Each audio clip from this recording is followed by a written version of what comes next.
Shalom Adonai, la paz de Dios. Dios le bendiga a todos. Este tema que traigo es acerca de la segunda venida de Jesús, de su regreso visible y del arrebatamiento previo antes de su segunda aparición visible físicamente.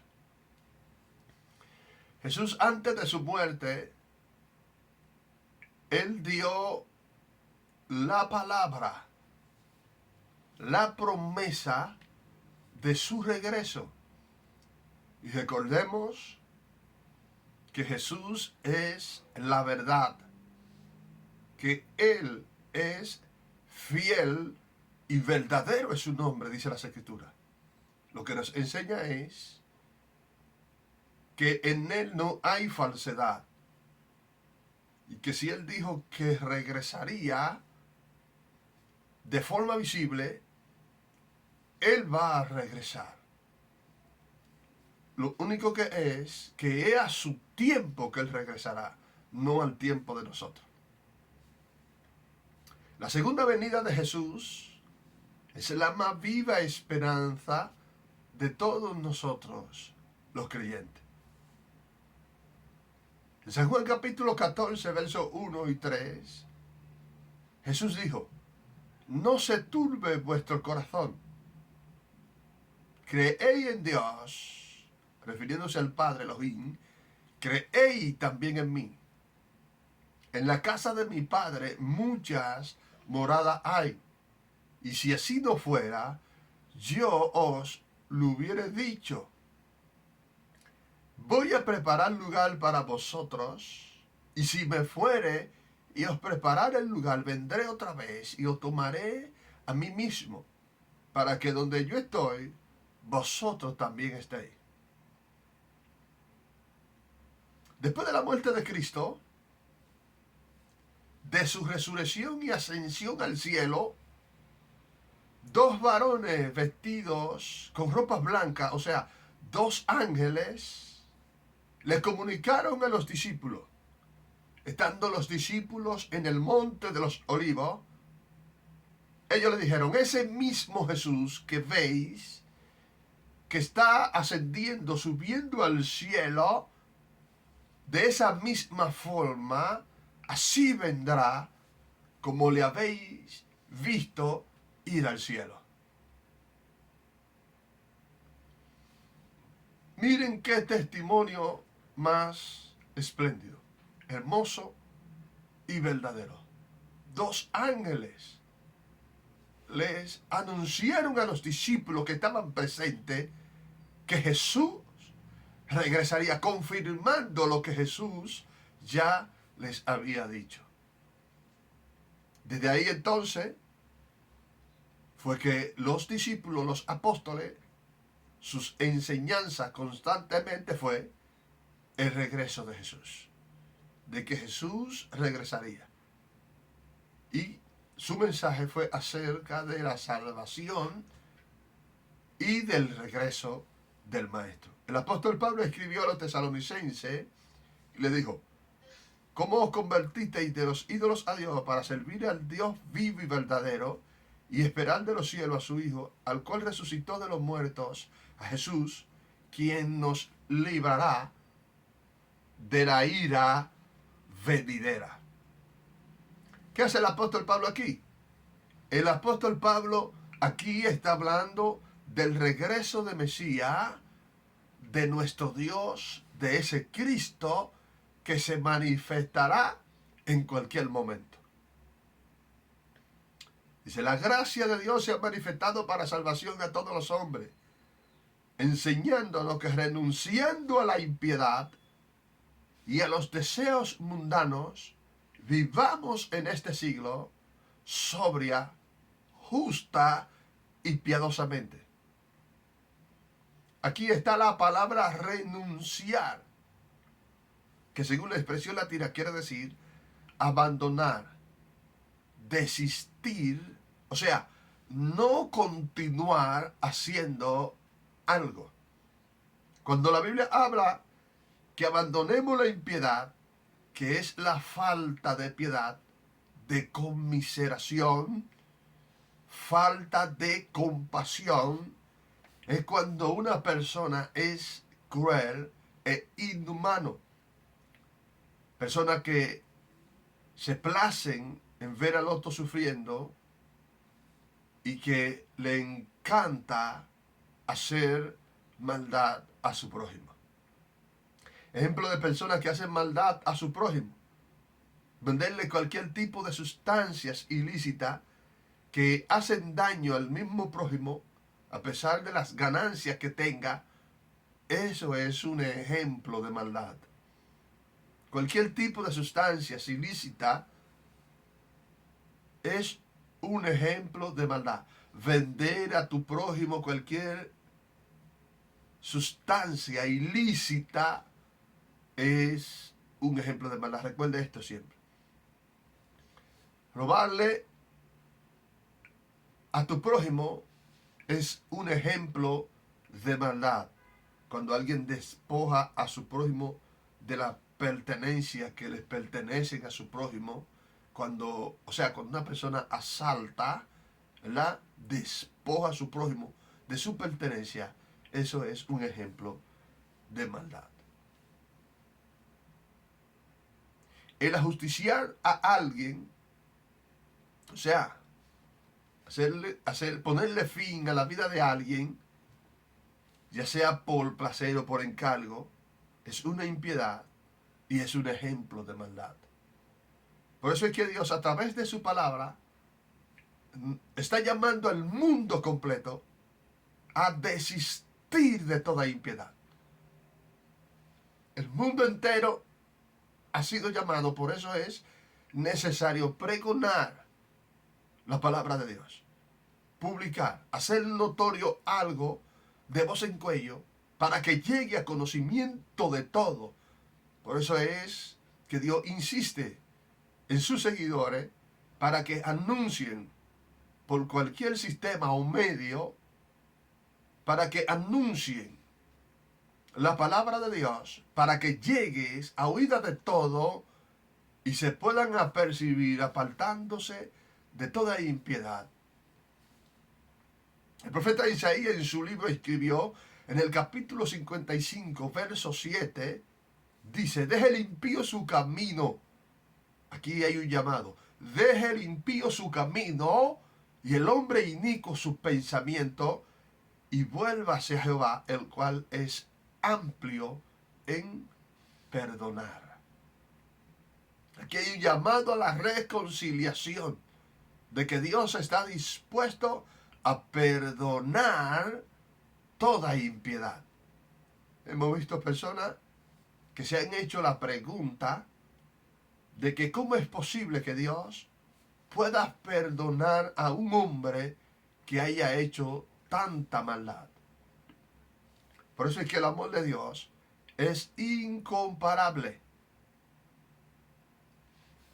El amor de Dios no tiene comparación. Si observamos las Escrituras, Jesús fue enviado por Elohim el Padre. Jesús, según San Juan capítulo 3, verso 16, Él vino con la intención de que todos los seres humanos que crean en su persona sean salvos. Esa fue la intención, ese fue el propósito de su manifestación aquí en la tierra. Para que todo aquel que ponga su confianza en Jesús, que crean en la persona de Jesús, sean salvos. Cuando la Biblia habla de los deseos mundanos, a pesar de que este tema es muy amplio, ella misma revela cuáles son esos deseos mundanos a los que Dios se refiere, que quiere que abandonemos. La Biblia lo señala. Podemos iniciar en el libro de los Romanos, capítulo 1, verso 18. Desde ahí hay una revelación muy amplia y explica el por qué debemos de abandonar toda impiedad. porque la ira de Dios, dice, se revela desde el cielo contra toda impiedad e injusticia de los hombres. La ira de Dios se opone, o sea, todos los impíos, toda práctica de impiedad es un acto de rebeldía en contra de Dios. Entonces, a esos actos de impiedad, de rebeldía, Dios le sale en contra. Lo que nos indica es que todo aquel que cometa actos de impiedad, de maldad, tiene a Dios en contra. Y eso es muy peligroso. El Nuevo Testamento cierra su página con un fuerte recordatorio de esta esperanza. En palabra misma del Señor, Él dijo, ciertamente vengo en breve. Debemos de recordar que para el Señor un día es como 1000 años, ya que muchos se desesperan por la tardanza de su avenimiento. Muchos están desesperados, muchos se desesperan por su tardanza. De las 10 vírgenes, 5 entraron en la celebración de la boda del Señor. De 10, 5 entraron en la boda del Señor. Porque esas 5 prestaron atención a la solemne advertencia del Señor. Se apartaron de la impiedad y de esos deseos mundanos. Arreglaron su vida, prepararon su vida y estuvieron constantes, firmes y permanentes, esperando su regreso, porque ellas estaban seguras y conscientes de que el Señor vendría. Por eso se prepararon estaban preparadas. Las otras 5 que se quedaron, ellas sabían que el Señor venía, pero no se prepararon. Ellas sabían que Él venía y que había una boda, ellas lo sabían, pero no se prepararon como debían de prepararse. Había un descuido. El descuido trae abandono. Así que no te descuide en la oración, no te descuide en la lectura de la palabra, porque la palabra de Dios es la que nos hace estar firme y constante en la promesa del Señor. El apóstol Pedro expresa los rasgos característicos de la primera y segunda venida del Señor Jesús, al decir, los profetas que profetizaron de la gracia destinada a vosotros, inquirieron y diligentemente indagaron acerca de esta salvación que solo es proporcionada a través de Jesús. En su primera venida, Cristo obró redención mediante su sufrimiento expiatorio en la cruz del Calvario. En la segunda venida vendrá para ser reconocido universalmente en aquel día en que toda rodilla se doblará ante Él y toda lengua confesará que Jesús es el Señor. Aunque la segunda venida del Señor, como dijimos al principio, tiene diversos aspectos. En primer lugar, es el que es relacionado con el arrebatamiento, a lo que se le llama rapto de la iglesia, tanto de los creyentes vivos como de los que durmieron en Cristo Jesús, Señor nuestro. Primera de Tesalonicenses capítulo 4, versos 13 al 18. Es que dice, el Señor mismo con voz de mando, con voz de arcángel y con trompeta de Dios descenderá del cielo, y los muertos en Cristo resucitarán primero. Luego nosotros, los que vivimos, los que ya hemos quedado, seremos arrebatados juntamente con Él. Aleluya. Para recibir al Señor en el aire.